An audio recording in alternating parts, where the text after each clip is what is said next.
Review মামলায় রায়দান করল supreme court. বিচারপতি দীপঙ্কর দত্তের বেঞ্চ জানিয়েছে, কর্মরত শিক্ষকদের জন্য টেট পাশ করা বাধ্যতামূলক। সুপ্রিম কোর্টের নির্দেশ অনুযায়ী কর্মরত শিক্ষকদের 31শে অগস্ট 2028-এর মধ্যে টেট পাশ করতে হবে।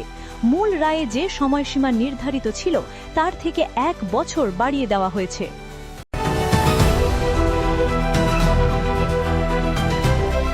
5 বছর আগের মন্তব্য বিতর্কে মামলা দায়ের হওয়ার পরই বিপাকে পড়েছিলেন অভিনেতা পরমব্রত চট্টোপাধ্যায়। সেই মামলাতেই অভিনেতাকে রক্ষা কবচ দিল কলকাতা হাইকোর্ট। শুক্রবার বিচারপতি অজয় কুমার মুখোপাধ্যায়ের অন্তর্বর্তী নির্দেশ, আপাতত 4 সপ্তাহের জন্য পরমব্রতের বিরুদ্ধে কোনো কড়া পদক্ষেপ করতে পারবে না পুলিশ।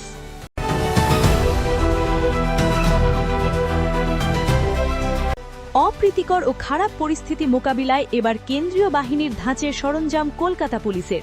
দিল্লি পুলিশ এবং কেন্দ্রীয় আধা সামরিক বাহিনীর ব্যবহৃত নিয়ন্ত্রণ সরঞ্জামের সঙ্গে কলকাতা পুলিশের ব্যবহৃত সরঞ্জামের তুলনামূলক বিশ্লেষণ করবে এই কমিটি। পুলিশ সূত্রে জানা গিয়েছে, হেলমেট, শিল্ড, বডি প্রোটেক্টর, নন লিথাল অস্ত্র, রাবার বুলেট, ওয়াটার ক্যানন এবং বজ্রের মতো রায়ট কন্ট্রোল যান সহ বিভিন্ন সরঞ্জাম খতিয়ে দেখা হবে। কেন্দ্রীয় বাহিনী যে ধরনের সরঞ্জাম ব্যবহার করে এবং কলকাতা পুলিশের বর্তমানে ব্যবহৃত সরঞ্জামের মধ্যে কি কি পার্থক্য রয়েছে তা বিশ্লেষণ করবে কমিটি।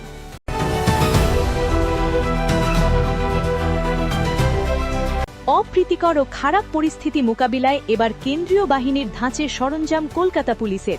দিল্লি পুলিশ এবং কেন্দ্রীয় আধা সামরিক বাহিনীর ব্যবহৃত নিয়ন্ত্রণ সরঞ্জামের সঙ্গে কলকাতা পুলিশের ব্যবহৃত সরঞ্জামের তুলনামূলক বিশ্লেষণ করবে এই কমিটি।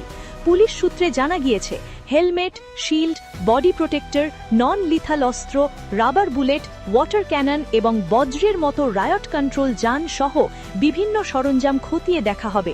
কেন্দ্রীয় বাহিনী যে ধরনের সরঞ্জাম ব্যবহার করে এবং কলকাতা পুলিশের বর্তমানে ব্যবহৃত সরঞ্জামের মধ্যে কি কি পার্থক্য রয়েছে তা বিশ্লেষণ করবে কমিটি।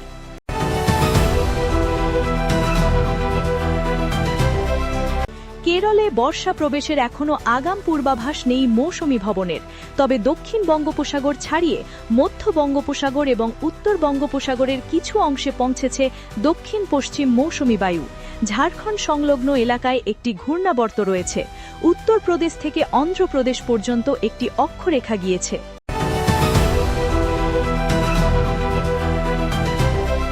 উত্তরপ্রদেশের হামিরপুরে শুক্রবার ভোর রাতে বড় দুর্ঘটনা। বেতুয়া নদীর ওপর নির্মীয়মান একটি সেতুর অংশ হঠাৎ ভেঙে পড়ে মৃত্যু হল 6 শ্রমিকের। জানা গিয়েছে, রাত প্রায় 3টে নাগাদ এই দুর্ঘটনা ঘটে। ঘটনাস্থলে তখন শ্রমিকরা সেতুর ওই অংশের নিচে ঘুমিয়েছিলেন। আচমকা ঝড় বৃষ্টির মধ্যেই সেতুর একটি অংশ ধসে পড়ে তাদের ওপর।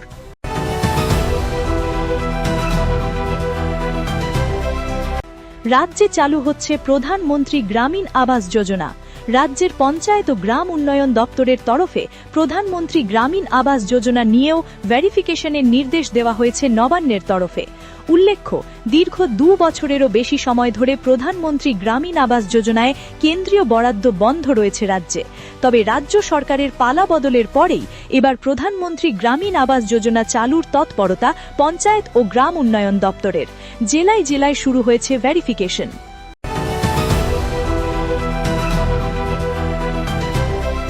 রাজ্যে শুরু হচ্ছে জনগণনার প্রথম দফার কাজ।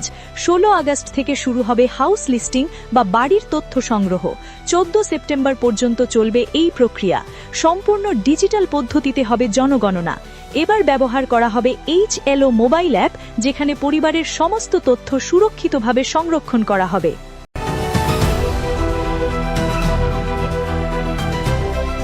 দেশজুড়ে এলপিজি গ্যাস গ্রাহকদের জন্য জারি হয়েছে গুরুত্বপূর্ণ সতর্কবার্তা।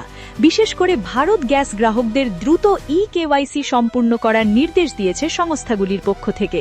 সংস্থাগুলির পক্ষ থেকে জানানো হয়েছে, নির্ধারিত সময়সীমা অর্থাৎ 2026-এর 30শে জুনের মধ্যে যদি গ্রাহকেরা কেওয়াইসি প্রক্রিয়া সম্পূর্ণ না করেন, তাহলে তাদের গ্যাস ভর্তুকি বা সাবসিডি বন্ধ হয়ে যেতে পারে। এর ফলে দেশের লক্ষ লক্ষ পরিবারের ওপর অতিরিক্ত আর্থিক চাপ পড়ার আশঙ্কা তৈরি হয়েছে।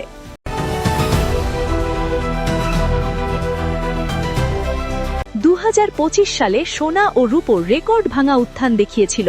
সোনার দাম প্রায় 66% বেড়েছিল, আর রূপোয় দেখা গিয়েছিল প্রায় 135% পর্যন্ত জোরদার বৃদ্ধি। বিনিয়োগকারীদের মনে হচ্ছিল এই র্যালি অনেক দিন চলবে, কিন্তু এখন ছবিটা বদলেতে শুরু করেছে। বৃহস্পতিবার সোনার দাম প্রায় 2 মাসের সর্বনিম্ন স্তরে নেমে আসে। আন্তর্জাতিক বাজারে স্পট গোল্ড প্রায় 1.6% ভেঙে পড়ে। বাজারে হঠাৎই আশঙ্কা বাড়তে থাকে, তাহলে কি সোনার জৌলুস এবার ম্লান হতে চলেছে?